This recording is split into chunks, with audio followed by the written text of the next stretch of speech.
Why do you feel like you need to uphold a 1 mile run every single day? Man, if people only knew the power of just keeping a promise to yourself, oh my gosh, the world would be a very different place, because people know that it's virtuous, right, to make a promise and keep it for somebody else, because everybody wants to be a hero externally, but then nobody is their own hero. Nobody says, I'm gonna keep a promise for me, and then show up over and over and over again and see what happens. Most people would chase comfort when life starts to get hard, but today's guest most certainly doesn't agree. It's an anchor of my self-respect. It's an anchor of confidence. It's a representation of a promise being kept. Please welcome to the show, Cru Mahoney. I want to remind you that a hard time feels bad. It's waking up tomorrow morning when you absolutely don't want to get out of your bed, when you feel almost sick to your stomach at the thought of lifting your body out and moving the sheet to the side and taking the steps and getting in the shower, cooking the food that you don't want to make because you're tired from the day before. That is what a hard time feels like. And to get out of that, you have to muster enough courage and energy and whatever the heck else to override one day of, I don't like myself, but I'm going to treat myself well. Did you ever doubt finding someone? It used to be probably the most painful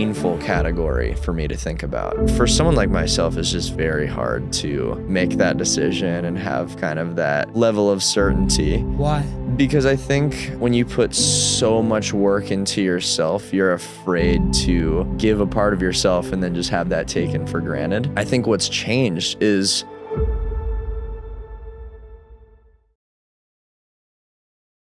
most people's response to life getting more difficult is to make life easy. What does that mean? Well, typically, for the modern human, there's a way out. Always. Oh man, I'm sick. Oh, perfect. I can just dissolve all of my other responsibilities. You know, there was a time where that was not an available option to human beings. Oh, I have something going on that's making my life harder. Guess what? Life is simply harder now, right? And this line is from a video where I was essentially speaking on the fact that I had sprained my foot and ankle. But the problem is I have this responsibility to cover a mile every single day, right? So in my modern luxury, I could say, oh, I'll just dissolve the responsibility. Don't have to do it anymore. Perfect. No more run. And then out of appreciation for those that didn't have the option, I said, well, actually, the responsibility stands. Now life is just harder. And that's okay, because life sometimes gets harder. And you can appreciate that. It's not to say you have to enjoy that or that it's always going to feel good, but there is something to that, right? To recognize, oh, here's actual difficulty. Let me find a way through instead of finding a way around or a way out. Why do you feel like you need to uphold a 1 mile run every single day? It's because it represents something. So the running, of course, doesn't really mean much. I mean, you know, there's someone at the track 2 miles away right now, probably running 20 miles, you know, so it's not the running, of course. For me, I say it's an anchor of a lot of different characteristics. So it's an anchor of my self-respect. It's an anchor of confidence. It's a representation of a promise being kept, which, man, if people only knew the power of just keeping a promise to yourself, oh my gosh, the world would be a very different place, because people know that it's virtuous, right, to make a promise and keep it for somebody else, because everybody wants to be a hero externally, but then nobody is their own hero. Nobody says, I'm going to keep a promise for me, and then show up over and over and over again and see what happens. And the people that do, they kind of say all the things that I say, which is, oh, keep a promise to yourself, show up every day. And it's unfortunate because, man, you say nearly anything on Instagram and it's just going to get cheapened, because no one's on Instagram to go, oh man, I want to change my life, right? And people like us, we might take these lines, we might take these statements that have come from actual experience of living through these things, doing these things, putting it to practice, and we say it. 90% of people don't give a shit. The other 10% will hear it but not listen. 1% really, really think about it, and then 0.0000001% actually do something about it, right? Because what the 0.00001 person recognizes is, oh, wisdom can be heard, it can only be understood once acted upon, right? And I'm just big on this idea now, because in this short form world, everyone's trying to put out inspiration. The most inspiring thing you could possibly receive is doing that daily run yourself, right? Quitting drinking or quitting smoking yourself, starting a podcast yourself, not just watching someone else's experience, watching someone else's podcast, listening to someone else's story about quitting smoking or alcohol, right? So it's having the experience. Yeah, you said just before about we have a modern luxury that we never used to have. What's that, and what did we not used to have? Yeah, so the modern luxury is the ability to just say, oh, my responsibilities, I'm going to just get rid of those for a while, right? As in the gym, right? We work out every single day. The gym historically might represent going to find food, right? Real survival. To have the choice to go to the gym, first of all, is crazy. To make the choice not to go to the gym is even crazier. But we have that choice. And so the luxury would be, man, my body's sore, or I'm tired. I'm not going to go to the gym today.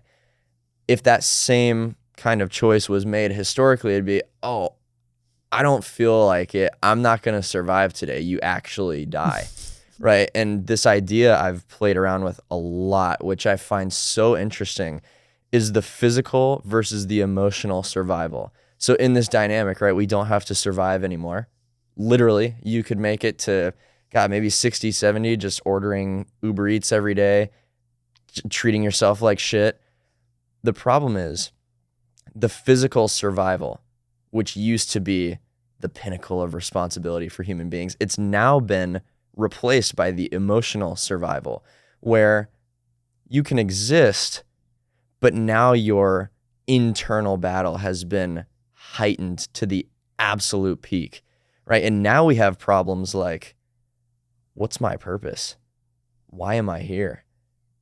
I mean, those are some tough questions. And if you thought about humanity when it first started, however that happened, you'd say, God, man, I'm glad I'm not back then. Right, running away from tigers and shit, that sounds horrible.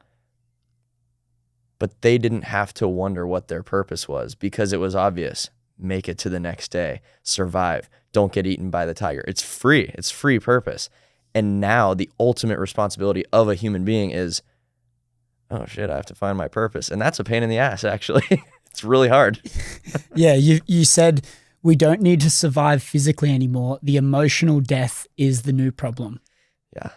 Yeah. I mean, I guess it sums up perfectly what you just explained there about how we used to have our purpose given to us.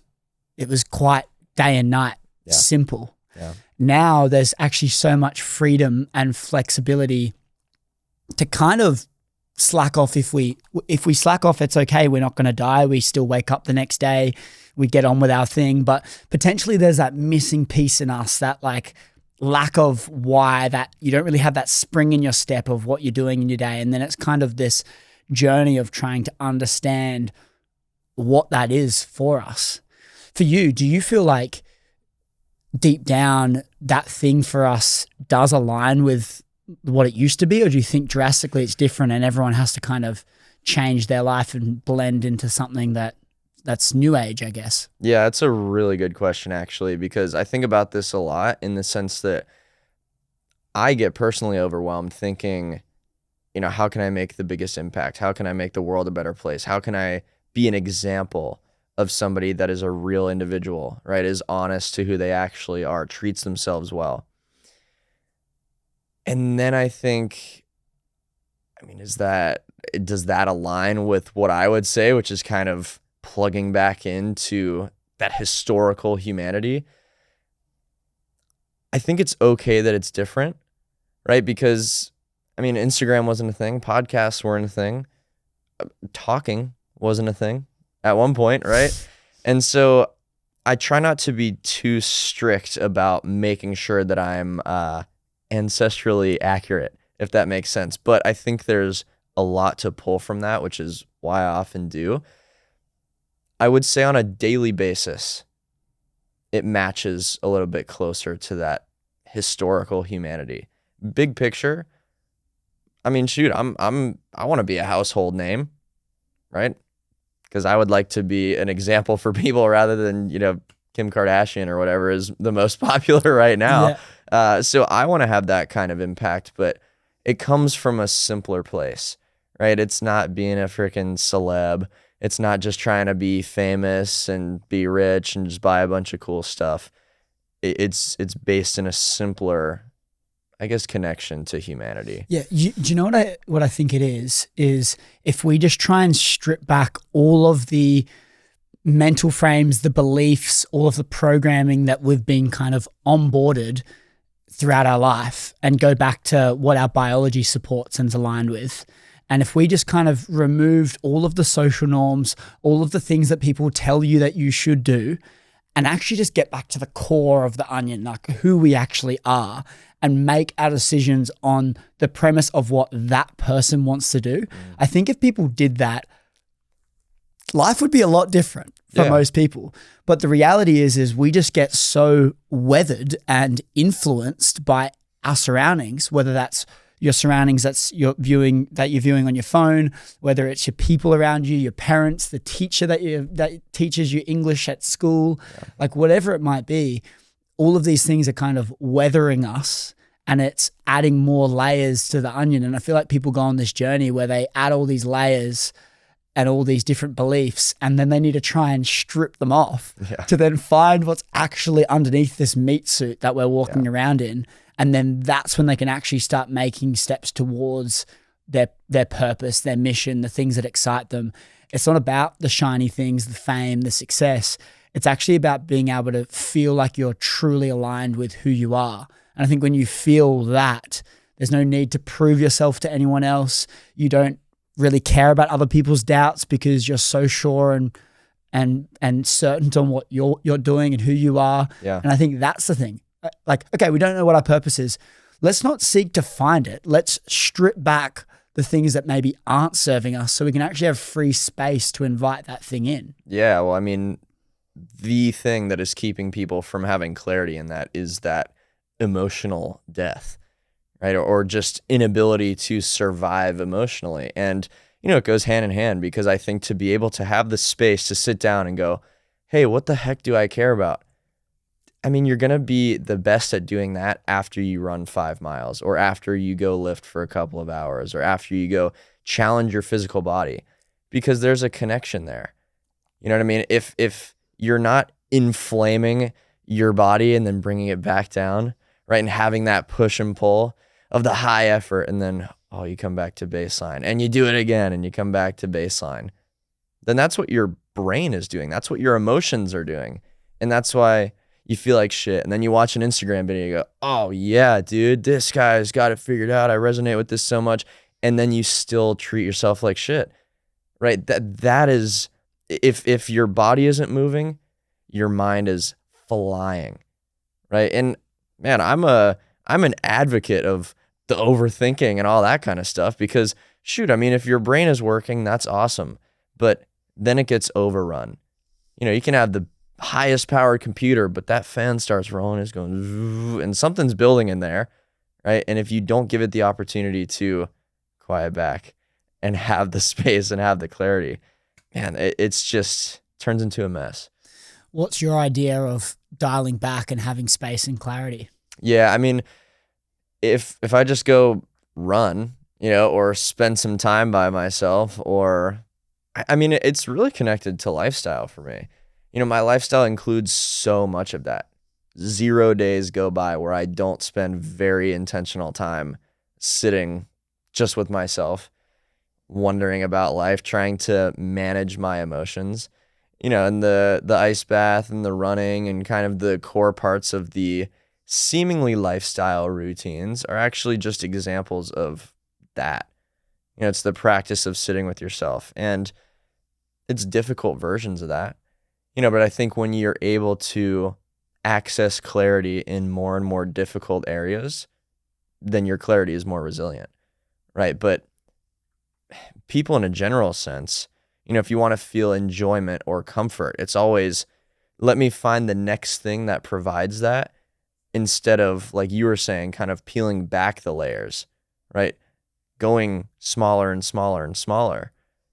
Right? I mean, I find enjoyment in the simplest little things. I made a little video.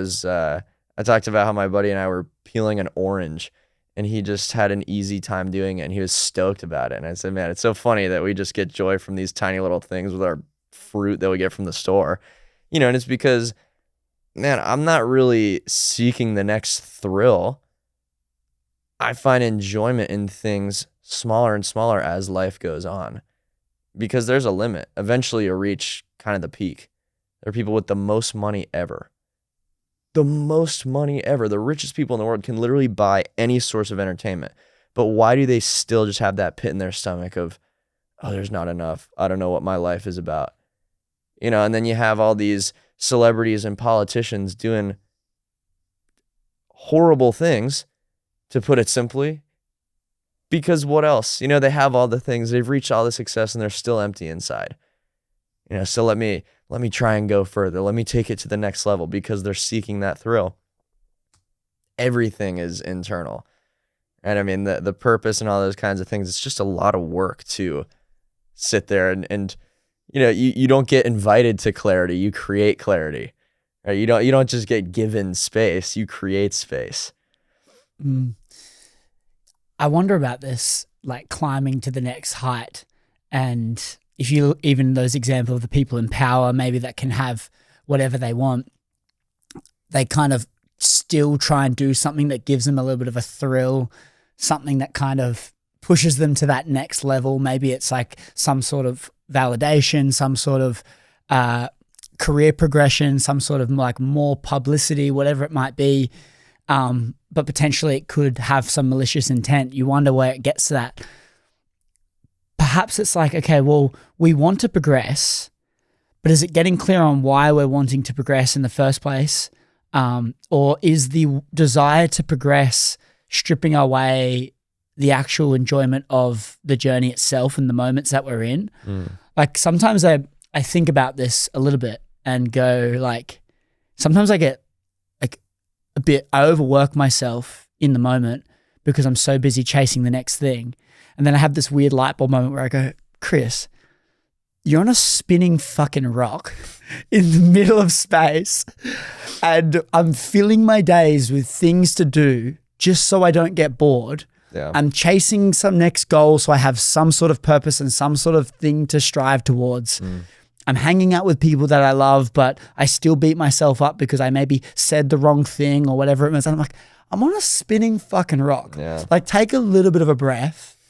Like, be grateful that you're here. Yeah. And try and enjoy this moment a little bit more. Yeah. And I find for me, like, going on these moments where I kind of leave my regular programming and go to somewhere where, whether it's like in a more recent example, sitting by a lake with my mum in the middle of nowhere with no internet. Like, it takes moments like that at times to actually realize like the stuff that matters. Because you can, as you said, like having that joy from peeling an orange, you can sit by a fire and just like throw a ball up and down and catch it. Yeah. And an hour goes by and you're like, holy shit. Like, I literally was just so peaceful then for an hour. So then you can kind of go back to your regular programming and try and apply this bit of like, let's just try and be present and enjoy little things, because if the grass is always greener, the grass will always be greener, which means the grass that you're standing on right now is not something you enjoy. And it's like, guess what? The grass isn't greener, because by the time you get there, it's not green. Yeah. And you know what I wonder? How many of the people that will listen to this podcast are going to create a moment like you just described? How many people are going to do their version of sit by the lake and throw the ball up in the air for an hour, versus how many people are going to think about how nice that might be and then go right back to Instagram? Right? Because the reality of that is, I think a lot of people will do the second option, which is unfortunate, right? Because you've obviously gained clarity, right? You've obviously gained information, some interesting data, a very real experience, and you're a successful person. And whoever is listening to this podcast is listening to this podcast for a reason, because they've gained value from you. But most people probably won't go by the lake and throw the ball for an hour. That's sad. And then they have all the excuses under the sun as to why they can't go by a lake and throw a ball up and down for an hour. Bro, I've got work. Oh man, sorry. Work doesn't care about you. You know what I mean? Work, oh my gosh. I feel like I could talk about forever, because work is not even a good excuse to me anymore. It's just not, because who cares about work if you don't like yourself, if you're sad all the time, if you have no clarity and no space? The work, it's not gaining anything except money. And money, we could talk about that all day, but you're not going to buy the clarity that you're looking for. It's, okay, well, if you work 16 hours a day like everybody makes it seem, figure it out. What's the point of the work if you're not, I'm very passionate about this too. Like, what is the point of the work if you don't even like yourself? Like, what's the point of waking up? When you said this on the last one we had, is imagine waking up and setting your alarm based on the time that you need to get to work, like putting your work before yourself. Yeah. It's like, what's the point of working and using work as an excuse when you don't even you're working so you don't have enough time to spend on yourself, to actually give yourself that clarity so you can have some new insight on yourself and have a level of introspection to go, okay, these are the things that are serving me, these are the things that are not, to not even designate any time to that. And your excuse is, I'm busy, I've got work. Well, then your priorities are clearly off. Oh yeah. Because what's the point of the work? What's the point of the money? Because you might make all the money in the world, but then you get to your bed and your head hits the pillow and you're thinking about the day that just went, and there's just this missing piece in your life, a lack of purpose, a lack of drive, a missing why. Yeah. And for me, I just think it's like there's all the excuses in the sun, but until you have a level of introspection where you know who you are deep down, all the excuses are bullshit. Oh yeah. I mean, and there's validity to needing to make money and so support your family and do all of those things. But again, it's not an excuse to not actually act on, hey, I need to do something for myself. Right? Because parents, for example, use their kids as just the prime excuse of, oh, well, I have to go to work so I can support my family. And they think that money is the only way you support your family. But what if your kids had an example of somebody that is very, very self-valuing, I guess we'll say? Would you not want them to have that example so they do the same for themselves? Right? The being a hero comes from treating yourself well first, and then having enough energy and capacity to treat other people incredibly. You know, it's the whole, you put the oxygen mask on yourself before you give it to the next person in the plane so you can actually operate, right? And there's just this hero dynamic that people get wrong, you know, because pure selflessness, people think that that's, oh, I'm being a hero. You know, I'm sacrificing myself to give to somebody else. What if everybody did that? If every single person in the world did that same thing, nobody would ever get help. Well, you know what the answer is it's extreme ownership. Yeah. How can you be selfless and put everyone else's needs before yours, but then you don't even love yourself? Yeah. Imagine walking through life and being like, yeah, I'm putting other people first, but then you look in the mirror and you're not even proud of who looks back. It's like, what's the point? Yeah. You're not leading by example. Yeah. You're bowing down before even building yourself up. And I think there is a part of me that goes, perhaps a lot of people do live their lives like that, and they use this selflessness identity as a cop-out and an inability to take ownership. Well, I mean, it's the lowest hanging fruit of being a hero. Some people are the hero of the most bullshit campaign ever. You know what I mean? It's just being a hero of a lie is not heroic, even if it gets all the clicks and the views on Instagram. Right? I mean, think of how many people are the quote unquote hero of you are the bad guy. Think of how many people are the hero of I am the bad guy as of very recent. They feel like they're being a hero. Poor them, because being the hero of a lie is not heroic. It's a lie, right? And the ownership, the responsibility, people think that that's the scariest thing ever, right? So the reason people obsess over this idea of work is because, okay, well, I'll show up to this thing consistently because I quote unquote have to. Now, I'm not saying to just go and quit your job. Yeah, you have to. Yes, of course. But the have to is actually enforced by somebody else, right? So it's someone else's authority, and that's very comfortable for a lot of people. Because, God, if the business falls apart, glad it wasn't me. You know what I mean? Oh, if this doesn't go well, not my fault. It's the diffusion of responsibility, and people love that. I think responsibility is great. I think it's perfect. You know, people want an income that will never, ever change. It'll never go below a certain number, and they have that security. But the cost of that security is not knowing what your purpose is, right? Showing up to a thing that maybe you hate every single day. Whereas every dollar I make, let's make it. You know what I mean? I have to create the opportunities. I have to do the things. And it's a lot of responsibility. You know, and I think salespeople actually have a really close understanding of this concept, because you hit a great month in sales, but the next month is starting, and now I'm back at zero. Now I have to do that again. Well, I thought it would just be repeated. You know, I thought I would just be on a retainer and it would come my way. No, you're responsible again. Yeah, I agree with this. I also think though, everything comes down to your relationship to the thing. Yeah. You can be an employee and you can still love your life. It comes down to your relationship to it, right? Yeah. Deep down. Now, we can't just say that everyone that goes around saying they love their job actually loves their job, because that's the reality is they don't. Yeah.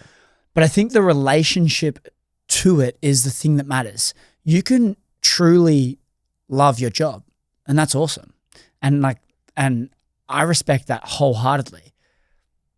Coming back to this ownership piece though, if you love your job, but potentially there's a part in your life that you don't love, maybe you've got kids as well that you really want to support, but because you have kids and you want to support them and you love your job, all of a sudden there's not enough hours in the day to train anymore. So then you stop going to the gym. And then when someone asks you why you're out of shape, you say, oh, that's what kids does to you. I'm sorry, but like, you may love your job. You may love your kids and want to support your kids. But I still think that it's a hard-hitting belief, but the reality is everything in your life, good or bad, you chose. You're choosing to be in that position. You chose to have kids. Oh, well, it was an accident. Well, you didn't wear a condom. You chose to have kids. Are you trying to get in trouble again? Well, everything is a choice, I think. And you chose to be in that position. So if you complain about absolutely any of it, understand that you're the very person that put yourself in it. And so, and look, people might be like, oh, but this happened to me. Okay, but that person did this stuff. It's like, well, you let that person in your life. It's like, there's a level of ownership that needs to be had with every facet of your life. And you may well love your job and you may, have kids and want to support them, but you can't support them because the job's not making yourself enough money. But understand that you're choosing to be in a job that isn't making enough money to support the kids, because there's other stuff out there that makes more money. Hence why people drive Lamborghinis, because they can afford it. Yeah. It's true. And I think, of course, tragic things happen. Yeah. You know what I mean? Things out of your control. I mean, not everybody can it can control how their family treats them. And, you know, kids get beat when they're little and they haven't done a damn thing yet. Of course, we're not talking about those things here. I mean, ownership is recognizing, hey, you know, I actually do have some control here, right? And let's say the job thing is the thing that bothers you. It's not about, oh, let me just quit the job. Let me just change the job. Maybe it comes down to changing how you treat yourself every other hour that you're outside of the job, right? Because that makes a big difference. And this isn't just a, oh, screw the 9 to 5, you know, alpha kind of thing. Definitely not. It's just a do the 9 to 5 and be involved and have a purpose within that job. You know, be connected to the people that you're working with, do projects with ambition and energy, and then leave work and use everything you've done at work as a tool to support what you care about at a baseline, right? Because like you're saying, people will give up the smallest little things that they care about that might well be a huge anchor to this clarity that we've been talking about for the work. And then they've lost something really important and they don't even realize it. Because, you know, if somebody likes, I don't know, BMX riding or something, and then they don't have enough time to do that anymore because now they have to go to work, right? And they have to make more money. Sure, that sounds like a very reasonable excuse, but I would say you should really emphasize making a little bit of time to get back on the bike because it's a form of progression. It's a form of something you actually care about. You never got paid to ride BMX, so why would you give it up now that you're not getting paid? Because of growing up? If growing up means that you just suck ass and don't do anything cool now, then growing up is not really the way, right? And if figuring out your quote unquote purpose means going to college and then you get to the end of the 4 years and now you're assigned a thing that you're supposed to do and you stay in that lane forever, that's not finding a purpose. That's called a trick. And I do not like that trick. Yeah, and I also think the language is important. Yeah. Even saying have to in itself is boxing you in because it's making you believe that you have to do this.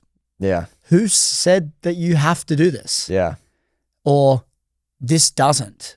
Who said that BMX doesn't have to make you money? Who said that it can't? Yeah. Is there people making money that ride BMX? Abso-fucking-lutely. Yeah. So what, you have this belief in your mind that's boxing you in that it can't make money. If you truly love the thing, guess what? People are doing it and you could make money from it. Yeah. Even nowadays, if it's not even if it's not even professional, it's like, okay, we'll start a YouTube channel and then sell bike parts. Yeah. It's like you can make money from the thing. Yeah. But perhaps it's the limiting beliefs and the programs and the stories that you're telling yourself about the thing that makes you not believe that you can even do that. Well, I like what you said before though as well about the all of the time spent outside of the 9 to 5. Someone might be complaining, but then if you assess their 24 hours, they're like the stuff they're doing outside the 9 to 5 is just brain rotting them and not even progressing them towards anything else. It's not actually a matter of not having time. At 1 hour is what, 4% of your day, whatever it is. Yeah. It's like, there's probably so much other time that you're spending on things that actually aren't serving you as well outside of that job that you supposedly love or hate. It takes an override, in my opinion, to where if somebody is just rotting their brain away outside of work, it's probably because they're trying to emotionally and mentally recover from being at work all day. And so they do that, and then it brings them into this cycle of doing the same thing over and over and over again. Whereas it would be more work at the beginning to go ride the bike.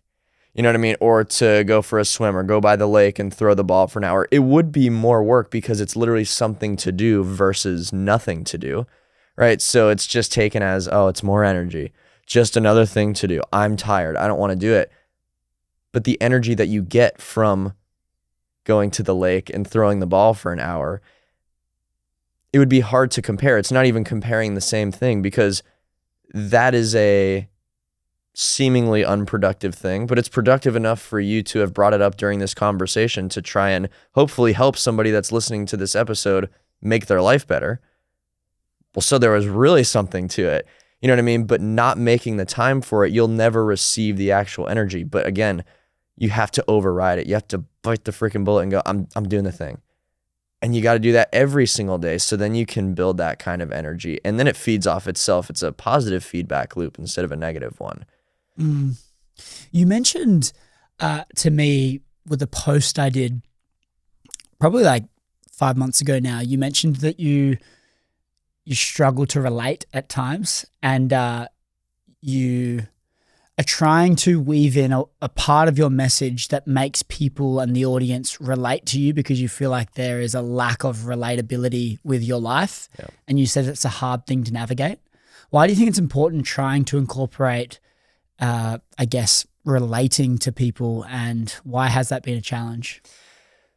If I want to make an impact, someone's going to have to resonate with me before they resonate with what I'm saying.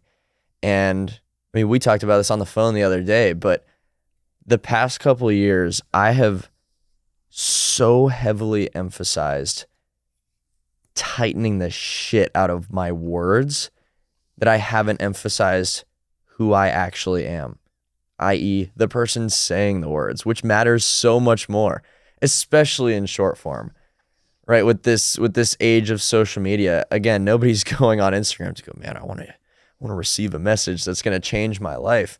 So I think my responsibility as somebody putting out messages, right, showing my life, documenting what I'm up to, is actually to show, hey, here's actually a larger image of the person that I am, so you can understand where what I'm saying is actually coming from.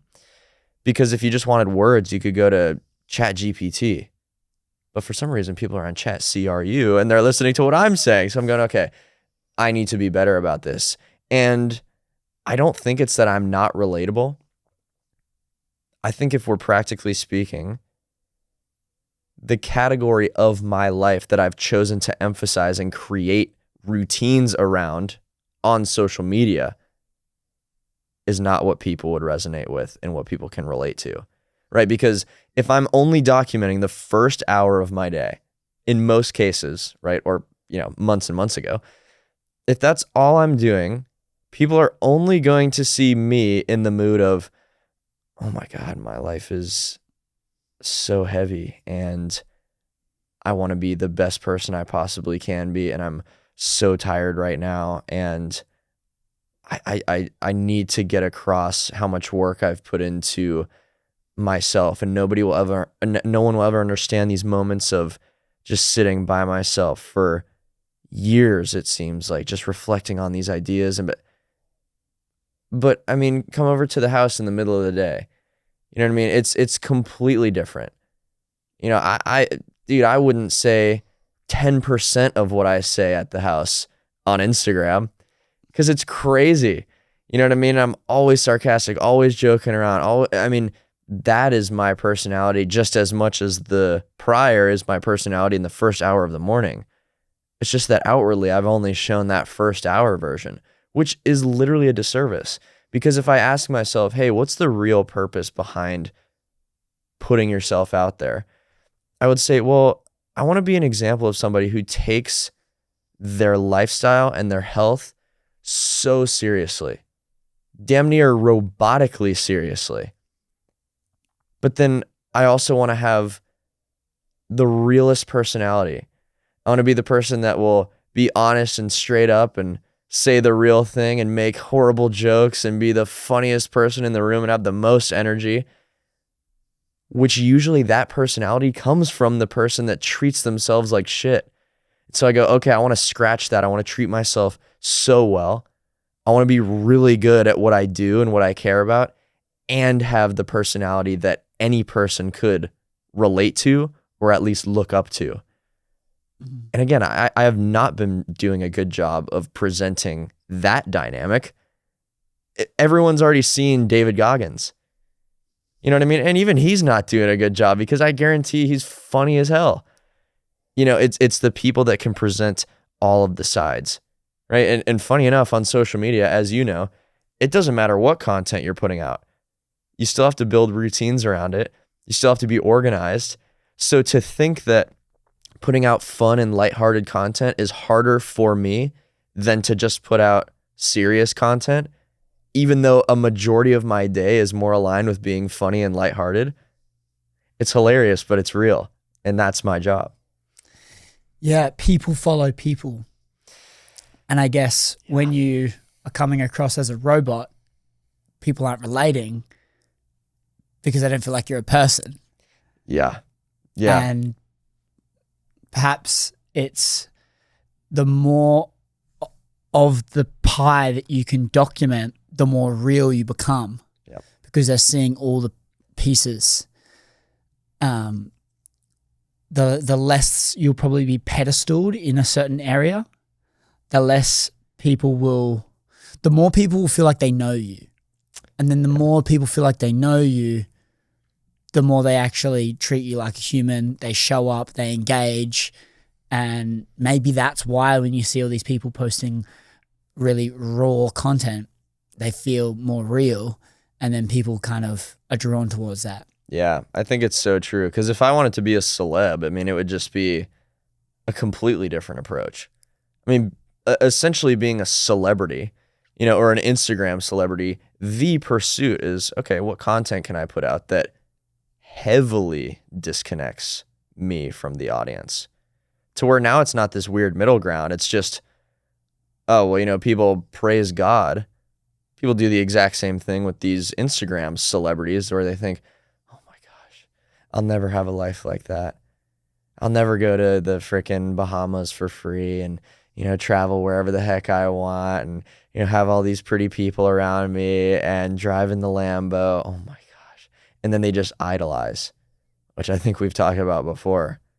I cannot stand that, right? Because to purposefully put yourself in a place of being idolized is essentially saying, oh, I want people to think that they couldn't do the same thing, right? And I think you and I both put out content and we work so hard to try and make an impact to literally show people, well, of course you can.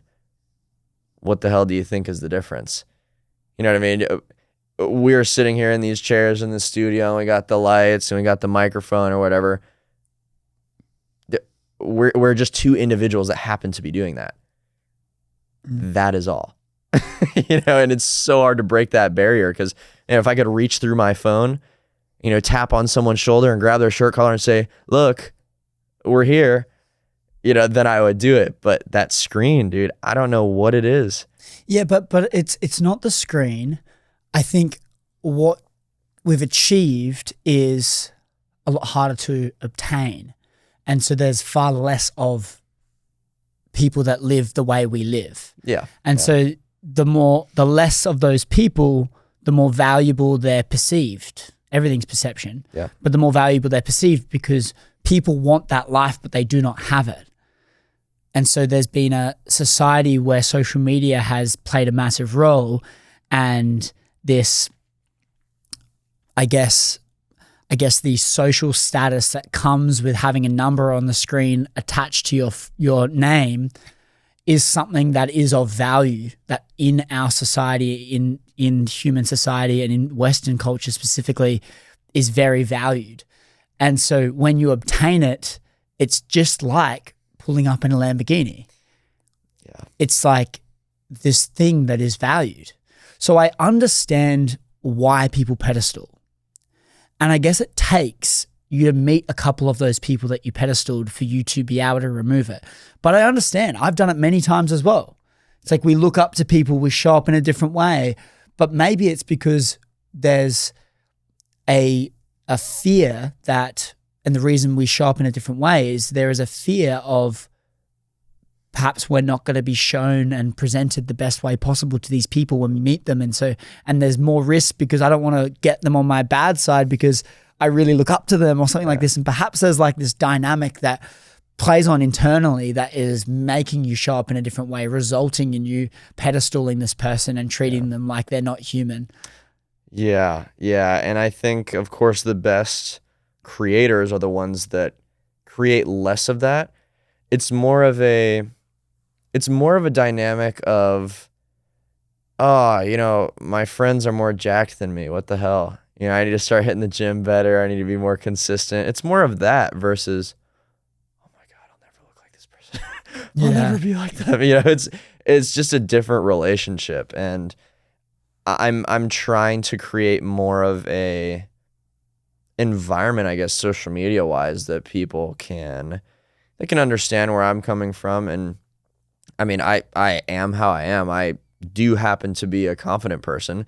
I do happen to be very convicted, in the things that I share, and I have an energy to that. And, even if it wasn't social media, I mean, if I met 1 million people, I wouldn't imagine all of them would like me. You know what I mean? But I'm not going to sit here and say, oh, in reality, I'm completely unrelatable, because God, every message that I receive is, man, I thought I was the only one. I felt so alone and not wanting to, indulge in all the degenerate stuff, but I'm still a real person. I still like to be funny and hang out and everything, but I just feel kind of isolated. I'm so glad I found your content, because now I know I'm not alone.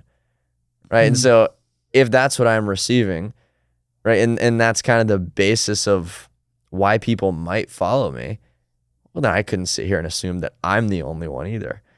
Yeah. You mentioned before that you take your health and your fitness quite seriously. Yeah. Why? Well, I feel like the physical body is it's the gift. I mean, it cases everything in, right? And so, I mean, if your body just got cut in half or something, I mean, there would be no you.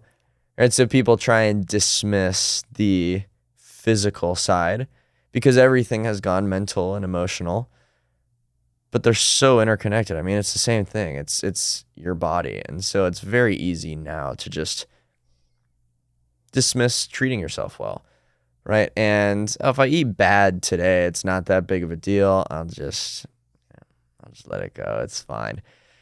And these little mini decisions add up big time, right? Great decisions add up big time. But a good decision and a bad decision are never compelling enough to keep doing them over and over and over again unless you have a really clear understanding that that's how it goes. So someone trying to lose 100 pounds or something, it's very hard to see that, okay, just eating well today is super valuable, because you can eat as healthy as you want in one day. Your physique is not going to change that much in one day. Never. Right? So there's never enough of a kick for most people. And then, if you treat yourself bad, you eat kind of crappy, you just go about your life passively, I mean, tomorrow isn't going to be that much worse. Right? And so you're never really convinced by these decisions that, oh, this is actually a big deal. The way that I conduct my life today is a big deal, and it definitely is. Man, to be honest, I just feel ridiculously grateful to have the opportunity to treat my body well. It's just, I mean, it's not free. You still have to buy food and stuff, but just putting in the effort to value your physical self, I feel very lucky to have that. And have you always taken your nutrition seriously, or how long have you been doing this for? It's been about 8 or 9 years since I really started to nail down the way that I eat and the nutrition side of things. Because my intro, kind of in the fitness world of diet, nutrition, that kind of thing, it was bodybuilders, you know what I mean? So it's just the bulking and the cutting and eating to look a certain way. And then I would, around my freshman year of high school, I would eat a crap load of donuts every Sunday, because the cheat day is the staple of kind of the bodybuilding dieting. Oh, once a week, you just eat whatever the heck you want. And I don't even know what the point is, to be honest, but I would do that because I thought, okay, this must be the thing to do. So I'd eat healthy during the week, and then on the weekend or on Sunday, I would just freaking blow it out of the water. And eventually I just started to feel confused, right? Because, man, I don't care who you are. If you eat 9 donuts, you feel kind of shitty. I think there's no way around that, to be honest. But for whatever reason, I just felt like all of that progress from Monday to Saturday, which it felt like progress because when you treat yourself well, you also know that. Eat the 9 donuts, you feel like shit. You treat yourself well for 6 days, you feel a bit different. I go, why would I do all of that and then I'm just throwing it away?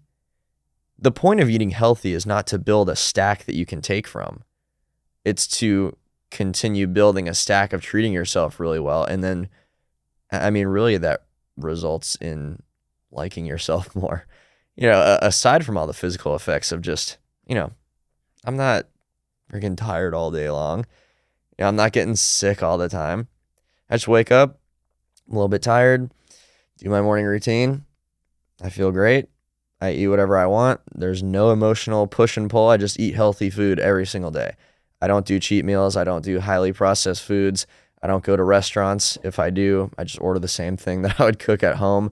I mean, I am the epitome of what people would, again, think of as robotic in this nutrition sense.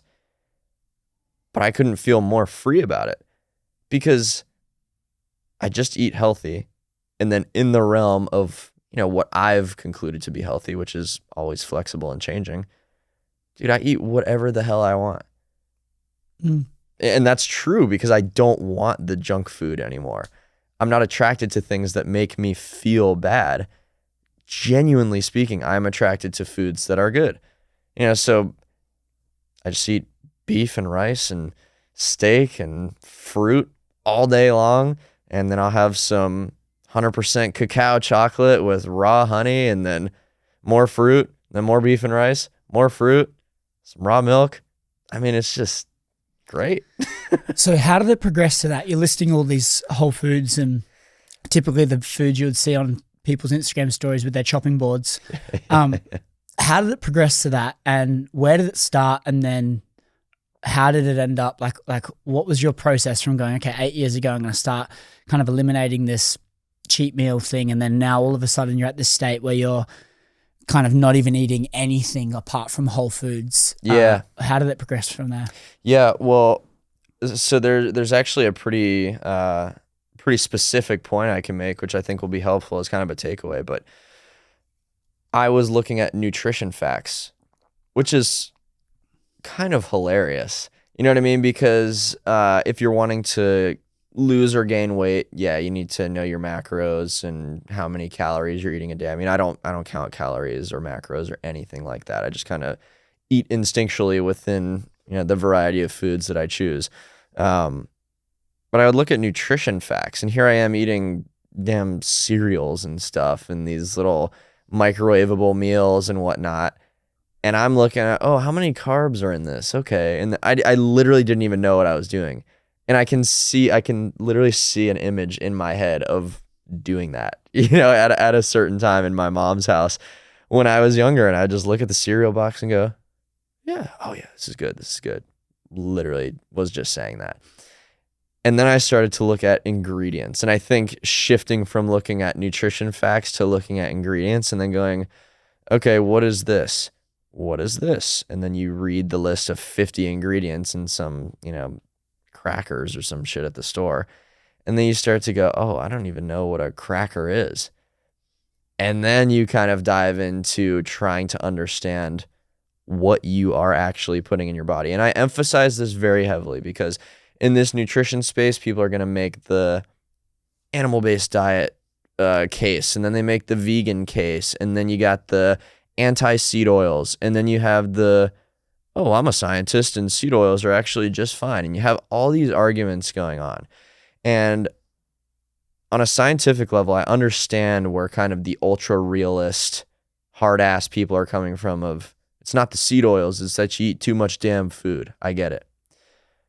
However, if somebody is eating highly processed foods, they're essentially taking 50 to 100 or maybe 25 ingredients and putting that in their body, and they have no idea what it is.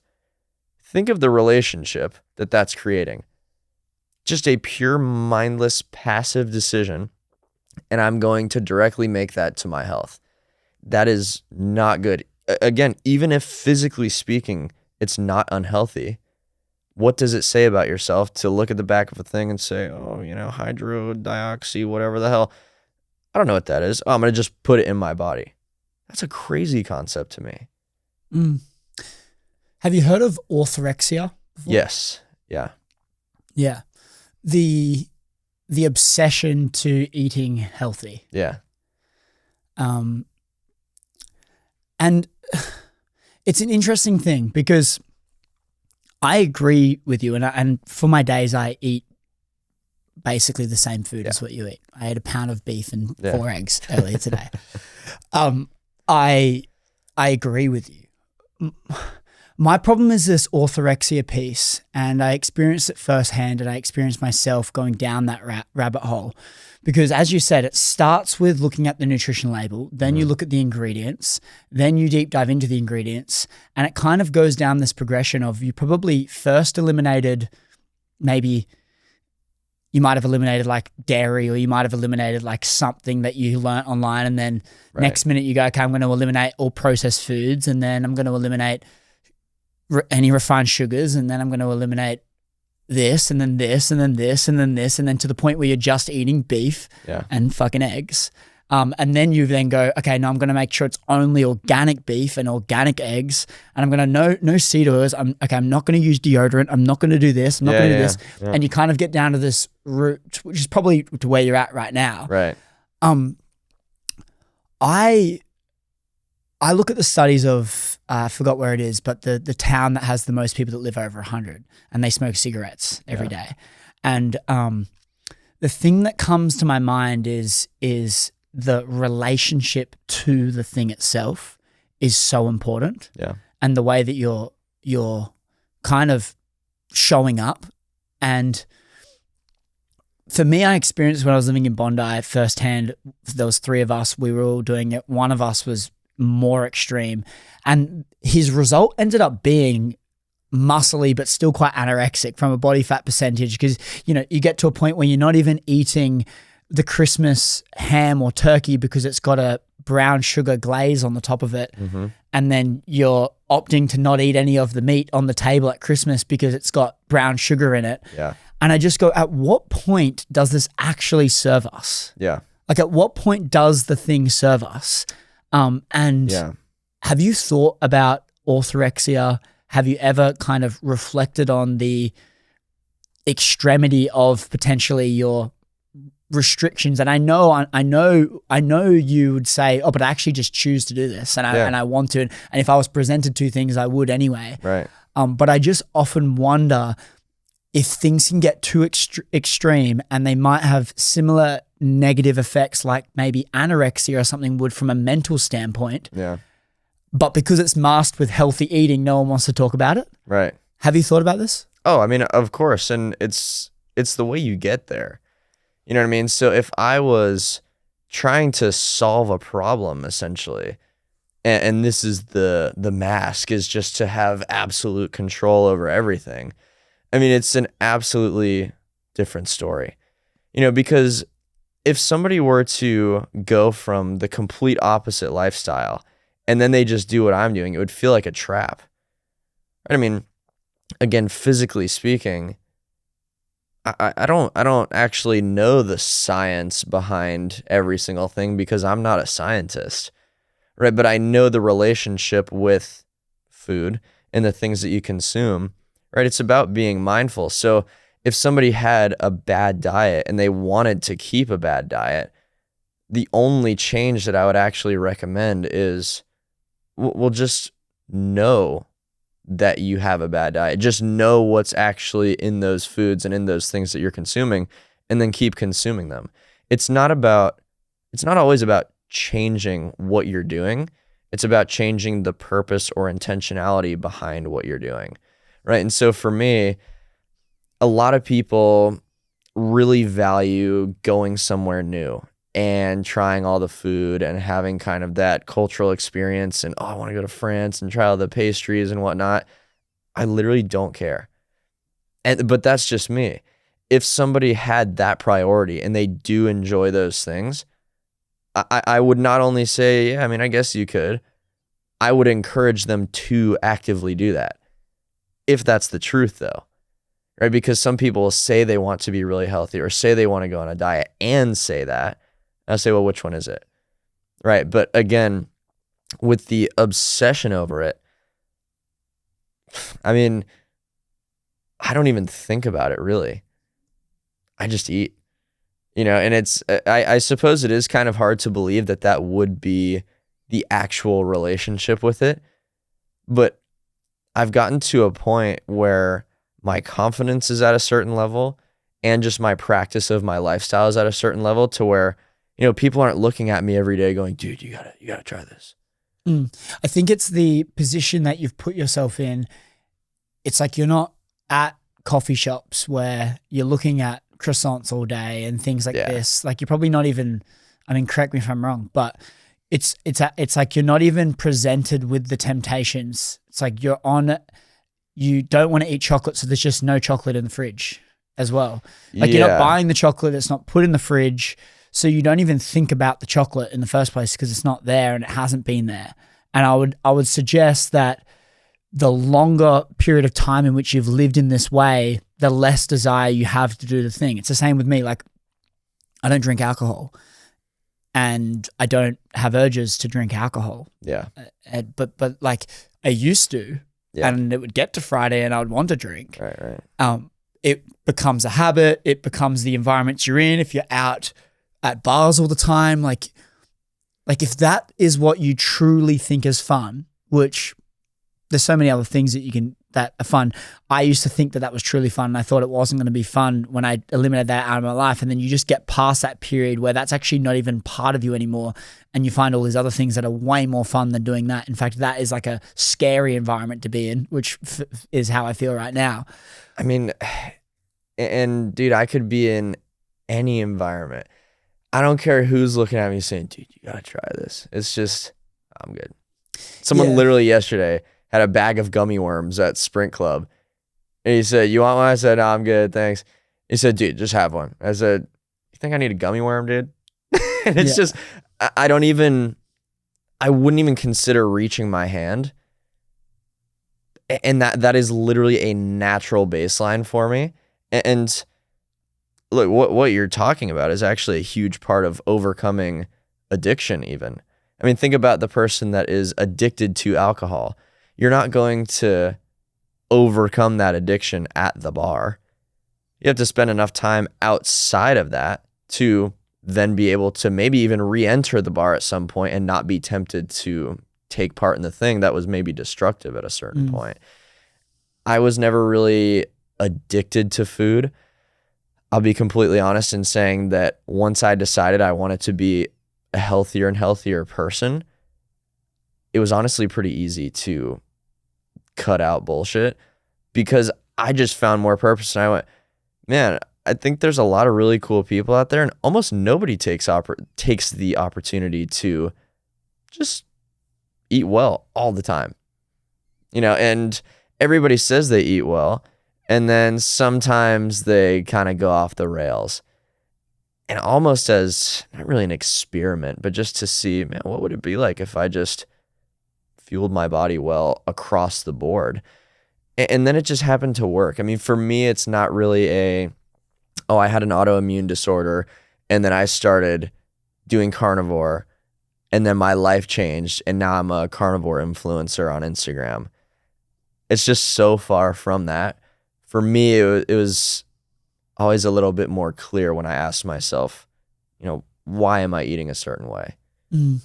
Yeah, I think if you were to remove the anomaly of you, which we can clearly understand that this is you, and like you don't actually have those urges. Right. I think what potentially could be a thing that comes from the surface level of people viewing, which is the thing about short form content, is they're only really getting the surface level, is they can then look at that and try and be that.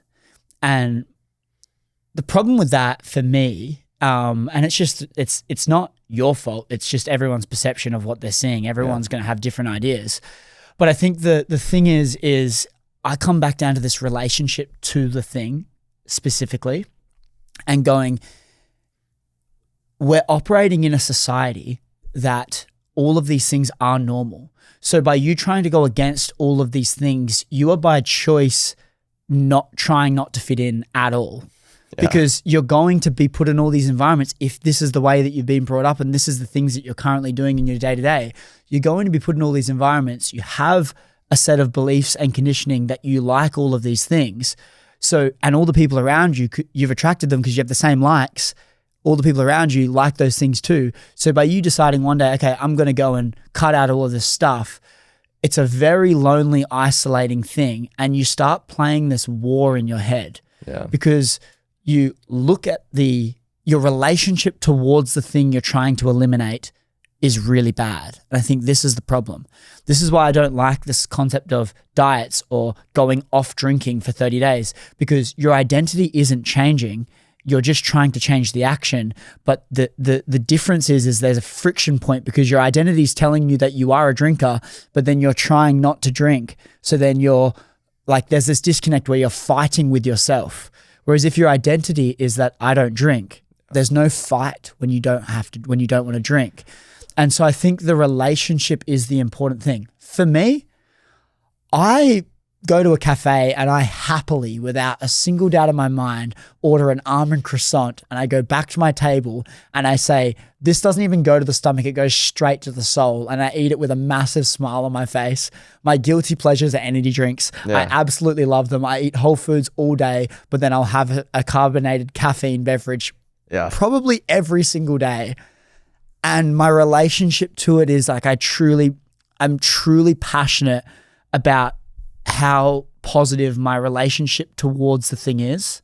I think the problem isn't the person eating the croissant. The problem isn't you that chooses the way you live.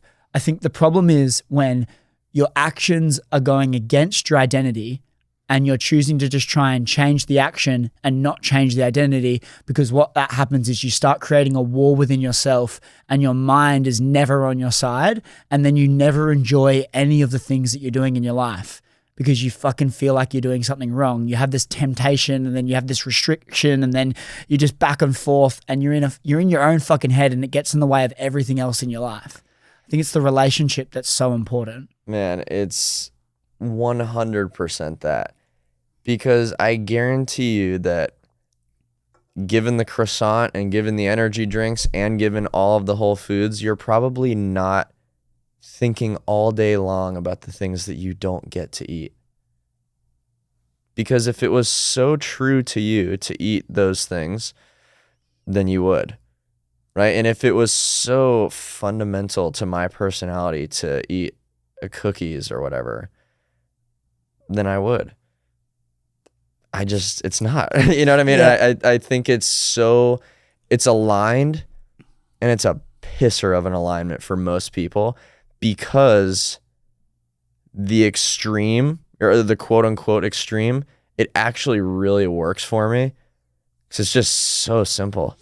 And I mean, I never really have to put thought into it at all. The fact that it aligns and that it's kind of the extreme version, I think, is what's unsettling to a lot of people. But again, I very often advise people, hey, here's kind of what I do. Here's where it comes from. If that does not resonate with you, actually don't listen to me. I'm not just saying that to do kind of a cool Instagram clip. It's actually don't listen to me, because you don't have to be me at all.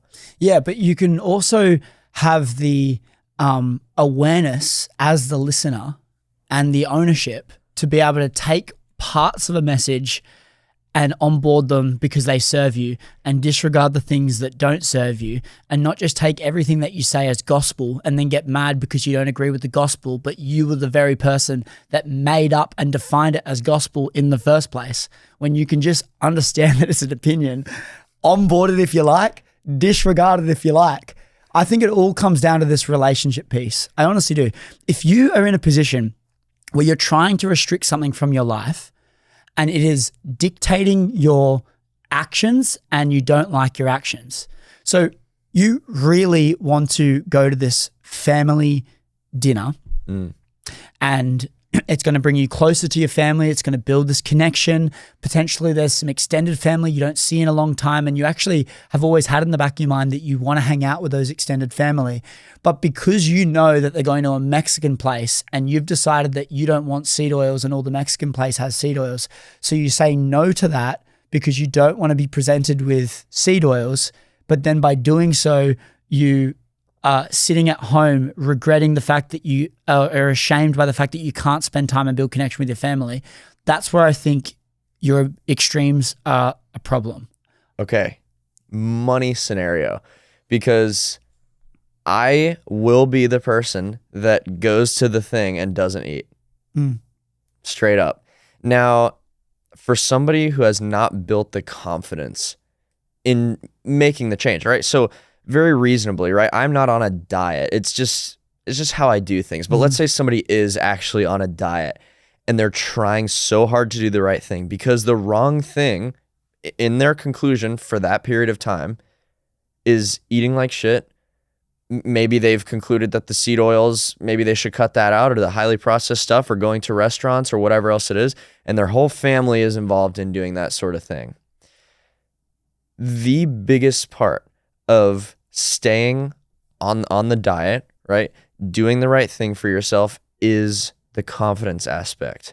Because if other people's perceptions or other people's questions are going to actually steer you off track of that thing that you're trying to be consistent with, then you're not actually confident in why you're trying to make the change in the first place. So, dude, I mean, there's a multi-year timeline, I guess, of me trying to just be healthier and make the decisions that make me feel good. I mean, every meal is an interview. Oh, why are you not eating this? Oh, you won't eat this. And then if I'm going to sit there and let questions take over me and consume me and then ruin my day, well, then I'm not very good at making the right decisions because I'm doing it, but then I don't know how to talk about it. And I don't actually know my reason why. That's a big part of it, is knowing how to communicate the reason why. Because if I was insecure about the way I lived and you're asking me about these things, it's kind of, cut the clip. But I love it. It can definitely get exhausting having to explain yourself, though, I will say. It can. And then that can restrict you from wanting to go out. I feel that in so many things where I just don't feel like wanting to explain myself. But I honestly think I think all of this comes down to a deep down, like, hard look at yourself and go, who am I? What do I actually want? And what's the life I want to live? And if your actions are ending you up in an environment where you don't like who you are, that's the problem. It's like if you're doing these things and you actually deep down, when you're by yourself and you're thinking about your life, you are not happy with your life, but you're doing things that are not helping you improve your life, that's the problem. And can I pull up a video? It's probably my favorite video you've made in the last 6 months. Was there something you wanted to say before I said that? Yeah, because it just led me to one thing, and I kind of wanted to bring up a small example of this, knowing yourself, knowing the reason why, where it becomes so important. Let's say I got a view into the future a year from now, right? And right now, maybe I would say, bread is bad. Maybe that's my conclusion right now. And if I saw a glimpse into the future of 2 years from now, me eating bread, I would say, okay, roger that. Because I would know that that came from real consideration rather than mindless decision, right? So I have flexibility because I know that any evolution in what I do is going to come from that deep question that you're talking about, rather than just, oh, hey man, do you want this thing? Yeah, run it. It's a very different thing. And again, it can be the same action, but the reason why you're doing an action is probably more important than the action itself. Yeah, I agree with that massively. You're understanding, and you have to have the humility to be able to change and be nimble based on what serves you. That is true. And if you identify that something else serves you, you need to have the courage. And it does take courage, because people create identities for you based on how you act.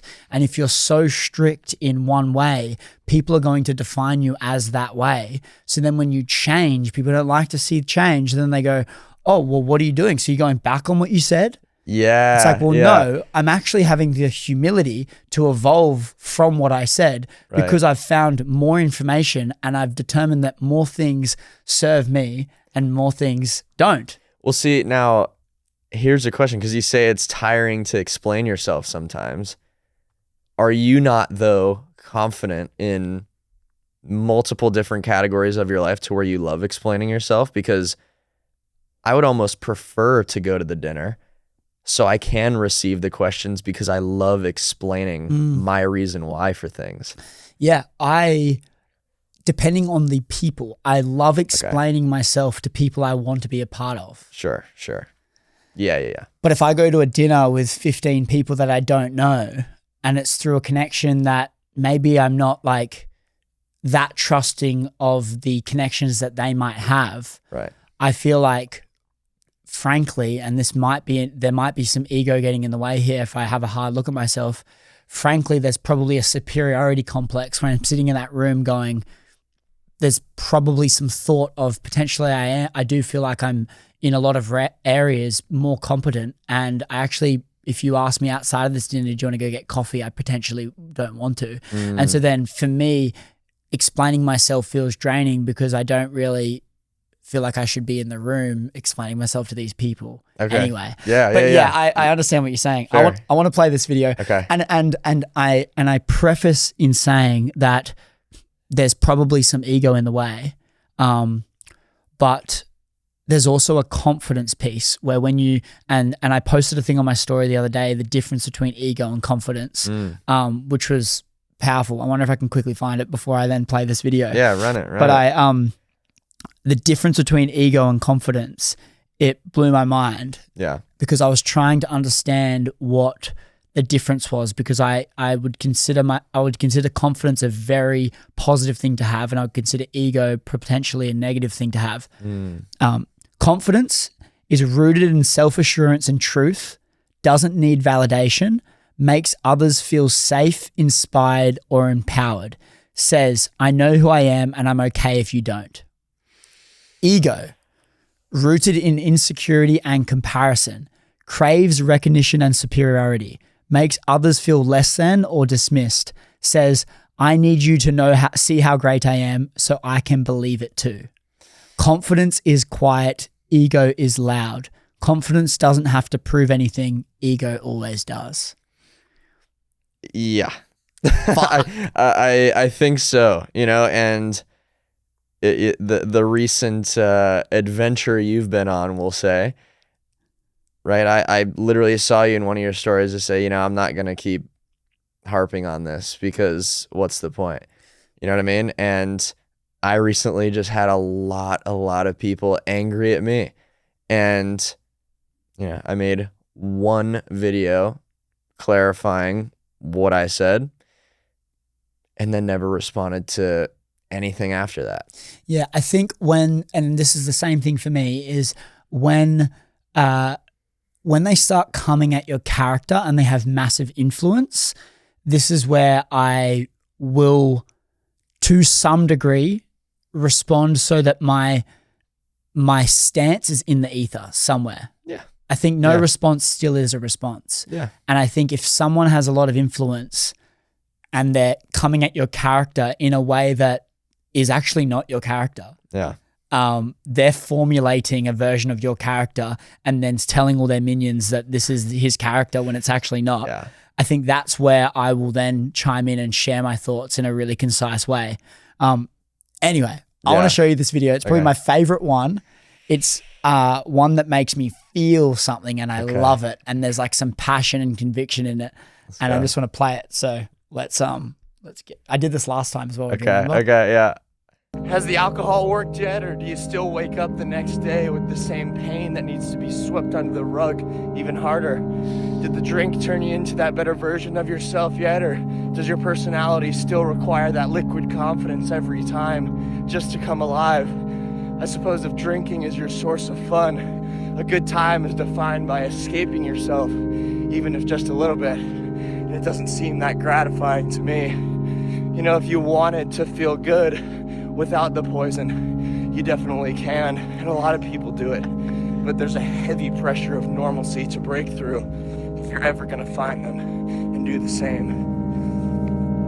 And you left the running even longer this time. Let it sit. Shit. Man, that reminds me, I haven't dropped an alcohol video in a minute. I need to get on it. Dude. But I think the reason I like that one better than the really viral one. Yeah. The really viral one. I don't drink. I don't F around. Yeah. Am I lame for that? Absolutely. Yeah, bro. See, I'm gonna remake that video in 5 or 6 different accents. It's gonna be great. I don't drink. I don't smoke. I don't F around. I don't party. Bro, it's gonna be perfect. Yeah.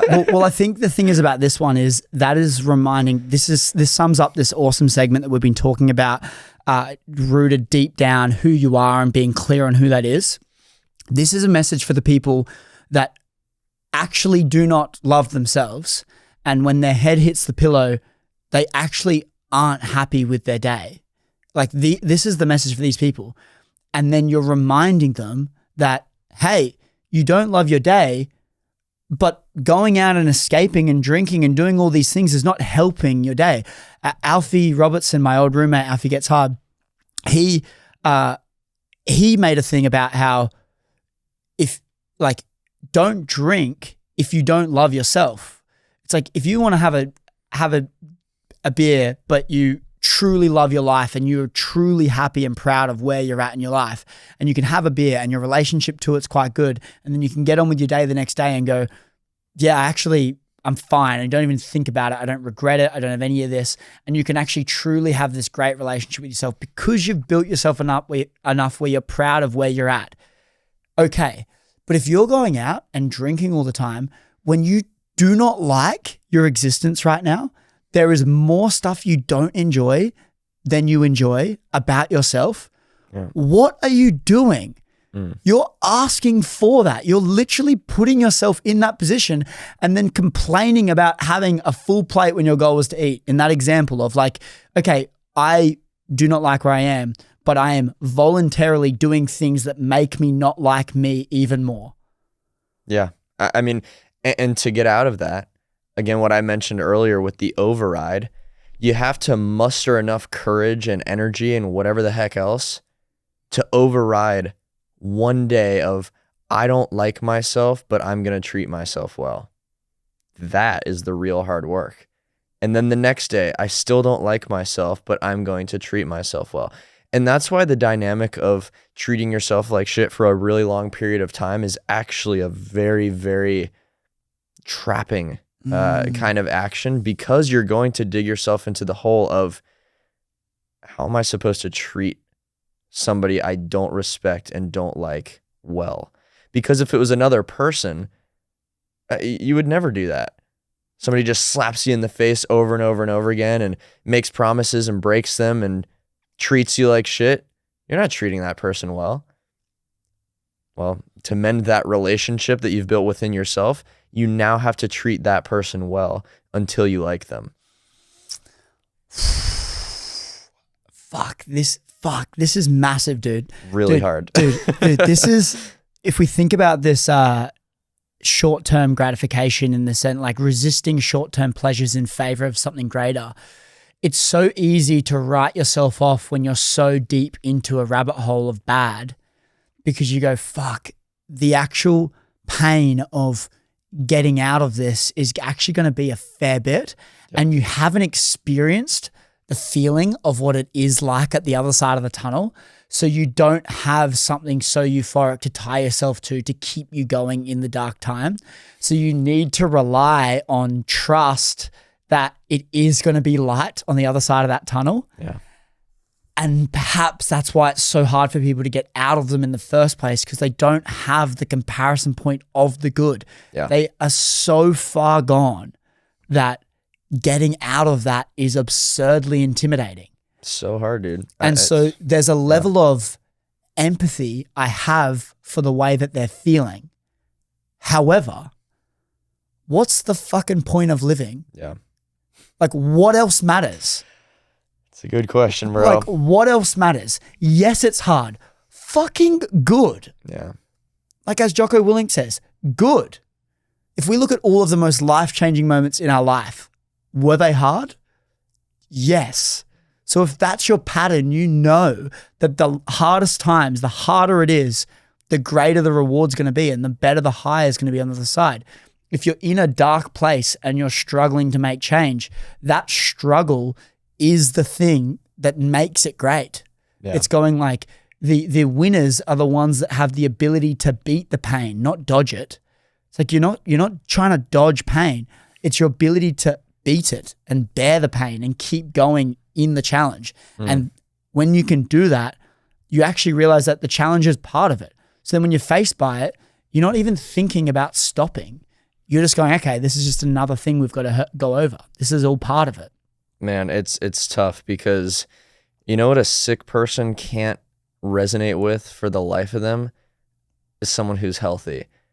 And you know who a healthy person can't resonate with for the life of them? Someone who's sick. You can never fully resonate with what you don't have. Unless you've been there before. Yes. And I've been sick before, and I can't resonate with that right now. That's how difficult it is. I'll only be able to resonate with feeling sick when I'm sick again. You can't fully embody it, and that's why this trust or this faith in yourself is actually a huge part of it, right? And God, I mean, we can talk about doing the hard thing all day long, and like I've mentioned a couple times already, it is not going to work. It's not going to resonate. It's not going to really sit with you. You're not going to be inspired by it. You're not going to change your life with it unless you are sitting in a hard time. And for anybody listening to this podcast, I want to remind you that a hard time feels bad. It does not feel cool, like you maybe feel like it's a movie moment listening to this podcast right now and reflecting on your life and I'm going to do it. No, it's waking up tomorrow morning when you absolutely don't want to get out of your bed, when you feel almost sick to your stomach at the thought of literally lifting your body out and moving the sheet to the side and taking the steps and getting in the shower. Maybe it's cold water and cooking the food that you don't want to make because you're tired from the day before. That is what a hard time feels like, right? And this, what you said about being immune to the difficulty. Oh my gosh. If that is not what almost everybody is out to find, is this immunity to the hard time, I don't know what is, right? And man, I made a video about this yesterday, right? Because all we want is to be resilient to the world around us, right? We go to the gym every day. So weights that are static in their real, weight on this earth, they become lighter to us. Proportionally, they become lighter because we become more able to bear the weights, right? And this is virtuous as can be, right? We become more and more resilient. However, some people try to become protected to the problems, and then their life is at a pure deficit because of their attempt to do that. So a great example of this, people who are avoidant, especially in a relationship with somebody, right? If you've been hurt too many times, you're going to be avoidant. You're not going to let yourself get close to somebody because I'm not letting myself get hurt again. Hell no. Right? So you are detached. You're avoidant. And this is pushed big time today. Oh, how to detach. You see this everywhere. And it's just, some attractive girl going, oh, here's how to detach. And then all these girls go, oh, hell yeah. Or some dude go, oh, here's how to never, catch feelings for anyone again. And then, oh yeah, hell yeah, bro. And what that is a pure defense mechanism. I don't want to get hurt, so I'm gonna avoid the connection rather. And then you're losing out on the most fulfilling thing ever, right? And I made this video yesterday, and I compared it to losing your hearing, because physically speaking, again, you lift weights, and then you're more resilient to weight, right? Maybe you're going to be less likely to get injured. Your body is just more capable. Now, when you hear too many loud noises and you hear explosions and shit, and you're always listening to your AirPods on peak volume, well, your body is going to be more and more resilient to loud noises. Right? So now loud noises pose less and less of a threat. Well, go too far with that. Now you can't hear. Now the sounds of the world around you are nothing. You can't hear the voice of the people talking to you. You can't hear the birds chirping outside because you've gone so far trying to become resilient to loud noises that now you can't hear, right?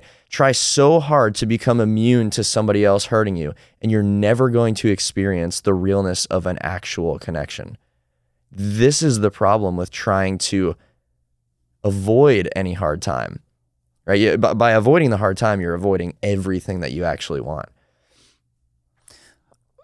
Why has this thought come relevant recently?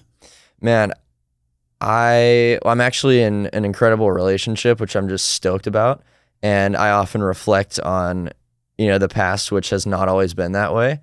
And it's more of I count my blessings that I've found someone, particularly in a relationship, but in my friends and the people around me in a general sense as well, that they understand this.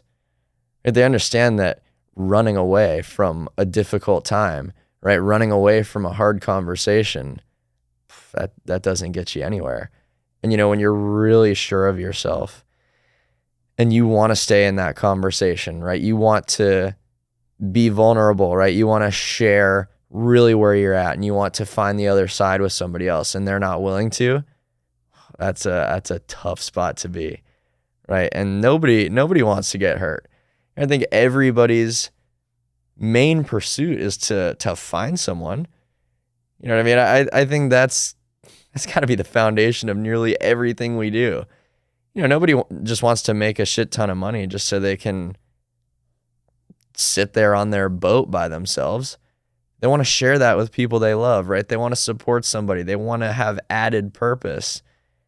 And it is the hardest thing because I would say there are a lot, but there aren't a lot of obvious whole people, real individuals, right? That aren't seeking a relationship out of lack, but seeking a relationship out of abundance. And when you have that abundance, man, it's a tough search, because either somebody doesn't have that and you want to save them, or I don't even know, or people just lie. There's that side of it too. But man, there's a lot to reflect on in relationships, man. It's crazy. So you're referencing this lucky lady you've been posting recently on your Instagram. Yeah. How's your dating life been prior to this? It's been very few attempts, very few relationships, just because leading up to, are we together? Are we dating? There's a lot of getting to know somebody, and you can learn almost too much before that even becomes the case. I would say that I'm very, very sure of myself. And again, when that's the case, you're met with what seems to be people that simply don't want to commit, right? So I've been in a handful of almost relationships, and then it gets into the point of, I just don't know what I want, right? I don't think I can commit. I don't think I'm in the place to do X, Y, and Z, right? And what someone asked me a question one time, it's a friend of mine. He said, have you ever considered that maybe these people are intimidated by you? And I said, I mean, yeah, but that's ridiculous, because I'm on their team. What are you talking about? Intimidated? If you're afraid, I'm on your side. What are we talking about here? Right? And it made me think that no matter if someone's trying to help you, no matter if someone is a positive influence, it's still a reflection on you, right? And every person is going to go, man, this person's really sure of themselves. If I'm not sure of myself, well, then I don't know what I want, right? And then it's the panic. And, I've never been in an egregious relationship where it's just awful, but I've had a massive gap between my sense of self and their sense of self. But when you have the sense of self, you're actually the one that commits, right? And when you actually commit to somebody and you dedicate the time and you give the understanding, and you're not just able to detach, right? Because you haven't refined that skill of just, I don't give a shit, I'm gonna just break off from somebody, then you're the one in trouble. But I suppose the silver lining is that, well, you get this next pile of work that you have to work through, and then you're even more strong, not necessarily immune. It's never an immunity. It's just strength. Yeah. And your chase for immunity is only going to set you backwards. What have you learned? Has there been any interesting things navigating being in that this is like your first serious relationship? Well, first one in a while. So, it's probably been 4 years or so since I've been in a longer term serious relationship. And I mean, God, what I've really learned is that the things that you think are just going to be problems with every single person, and maybe the uncertainty that you've faced with 4 people, 5 people, 10 people, that does not exist in every single person. Because I would say with my current girlfriend, the most heated discussion we've had was her saying, "Can I tell you something that frustrated me?" And I said, "Yeah, what's up?" And, she just explained something when we were in a group. And I mean, she's real funny. So she kind of was digging on one of my friends. And I said, "Hey, he's not going to want to share something embarrassing about himself if you're going to just point it out like that." And it was kind of sarcastic, but, she just didn't love it. I said, yeah, all I meant was that it's kind of hard to share something like that in a group. So I'd imagine it's, you wouldn't want to hear that kind of response. So we just talked about it. And she said, yeah. And that was it. Yeah. And I look at that as almost fun, right? Because to just work through something so small, still meaningful, but small, and have somebody else that is sure of themselves that they can just communicate about it so clearly.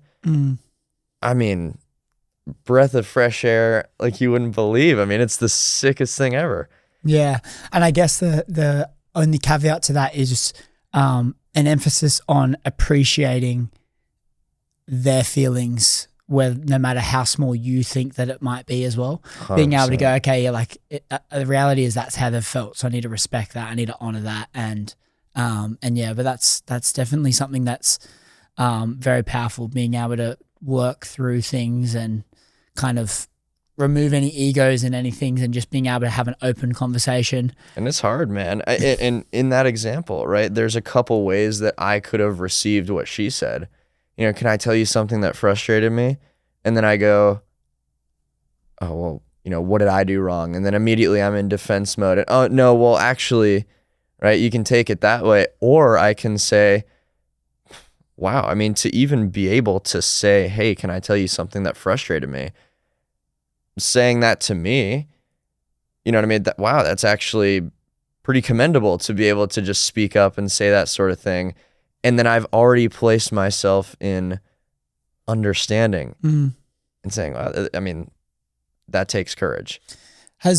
Would you say that having this new relationship, and I'd like to think that most of the time or probably every time, unless you're weird, I would like to think that every new relationship is a deeper connection than the last, because you've sharpened the sword so much that you know more about what you want and what you don't want, and you don't tolerate as much.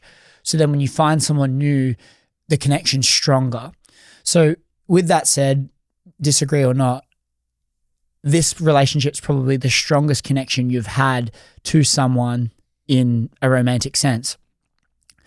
Has it made you change any feeling about life, any outlook on, maybe the things that matter in your life? Have you had any realizations or reflections about, maybe the things that matter in your life, and has anything changed or no?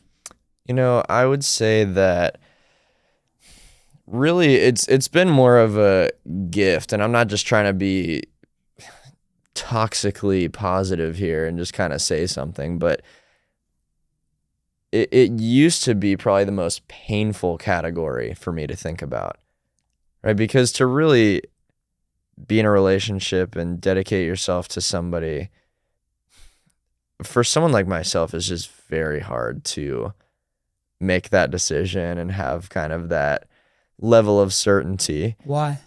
Because I think when you put so much work into yourself, you're afraid to essentially give a huge part of yourself to somebody that you don't have that same control over. Not that you seek to control them, but you don't want to give a part of yourself and then just have that taken for granted. And so it was the most painful thing, because you sit there and think, man, I've worked so hard on myself. I feel like I'm working out of complete abundance, and then there's nobody to receive it. For a long time, that's just all I'm thinking about is, man, I cannot wait to be in a relationship because I know that I'm good at this, but it doesn't exist yet. I know that I can navigate conversations, and I know that I can take care of somebody, and I know that I can support someone, right? And be someone they're proud to be with, but they don't exist, right? And it's just such a painful thing. And so I think what's changed is, we take this idea of delayed gratification, but delayed gratification is ridiculous if you're never actually gratified. I feel gratified in a sense. Not in, fireworks and throwing the party and it's a big celebration. Finally made it happen, man. I got a girlfriend. I figured it out. Work's done. The work is never done, but what has happened is there is a massive source of new purpose involved in my life, right? A relationship is just a new abundance, which is incredible. And so, again, I see that very much as a gift. Life simply got better, and it's pretty cool. Did you ever doubt finding someone? Yeah. I mean, the day-to-day, yeah, but long-term, I'm always a long-term optimist and a momentary whatever the heck I feel-ist. So if I'm pissed off or I feel like I'm never gonna find somebody, and oh gosh, what girl is ever gonna understand X, Y, and Z and actually be able? I mean, I'd be fine to say those things on a given day. I'm never gonna find somebody. This world sucks. You make generalizations because that's literally all you have to work with. And then the long term, you zoom out and go, oh fuck, I'm going to. It's just a matter of when. But fuck, hurry up. Yes, yeah. Exactly. So the thematic optimist, the theme is always positive, but I'm okay to say, man, I'm frustrated. Yeah, for sure. Yeah, I appreciate you, dude. Thank you so much. Should we go train? Let's do it, man. This was fun. This is good. This is great. I love this. I think we unpacked some awesome stuff. Yeah. Like there was some really cool moments in there. It's going to be a cool one to listen back to. Is there anything you want to say before we wrap up, or? Man, I've said a lot. I think it's time to go do the physical expenditure of energy. The mind is flowing. I think it's the perfect next step to the day. Make it a good one. Yeah, that's all I got, man. That's awesome. Let's go. Thank you. And I'll leave all of your stuff in the details in the show notes below so you guys can go and check out Cru. He's crushing it. And thank you guys for making it to the end. If you enjoyed this show, please do us a favor. And how long have you been listening to? Nearly 2 hours, dude. Really? Yeah. No shot. I'm pretty sure it's nearly 2 hours, man, which is crazy. If you've made it this long and you're not sick of our voices, please leave us a 5-star review on Spotify because it really helps the show grow. And we had a whole lot of trolls come in when I got slandered about a month ago, and our ratings went from a 4.9 star down to a 4.1 star. No shot. From all these trolls. I wish there was like a minimum amount of episodes you had to listen to be able to vote and rank. So it would mean the world if you can bump that back up. Give us a 5-star review on Spotify or Apple. Really does help the show grow. And when we're getting all these A-list celebrities on the show, having a high rating will really contribute to getting them on board. So really appreciate you guys, and screenshot this and tag Cru and I in your social stories to let us know you've made it to the end and you enjoyed the episode. But we're going to sign out for this week, but we'll see you guys very, very soon. Thank you so much, and I appreciate you, Cru. Peace. Let's go. Thank you. Let's go. Bye-bye.